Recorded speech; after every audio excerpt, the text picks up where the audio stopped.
दरम्यान ओबीसी नेते लक्ष्मण हाके यांनी मनोज जरांगे पाटील यांच्यावर टीका केली। मनोज जरांगे यांची मागणी बेकायदेशीर असून मुंबईतील नोकरदार वर्गाला त्रास देण्याचा हा प्रयत्न आहे। राजकीय पुनर्वसनासाठी जरांगेंचे हे षडयंत्र असल्याचा हल्लाबोल देखील लक्ष्मण हाके यांनी केलाय।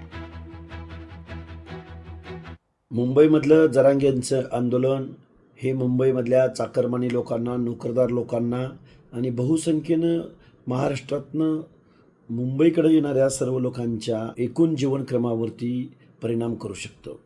सन्माननीय न्यायालयानं त्या संदर्भात तसा निर्णयही दिला, पण पोलीस प्रशासनानं काही अटीवरती शर्तीवरती जे त्यांना परवानगी दिलेली आहे ती त्यांनी पाळावी, अन्यथा अशा बेकायदा मागण्या करायच्या आणि रस्त्यावर उतरून मुंबईमध्ये अराजक निर्माण करण्याचा उद्देशानं जरांगे तिकडे येत आहेत। मुद्दाम गणेश उत्सवात येण्याचं हे त्यांचं षडयंत्र आहे आणि कुणाचं तरी राजकीय पुनर्वसन करायचं, कुणाच्या तरी राजकीय अजेंड्यावर काम करायचं, हा सगळा राजकीय हेतू डोळ्यासमोर ठेवून मनोज जरांगे मुंबईला येत आहेत।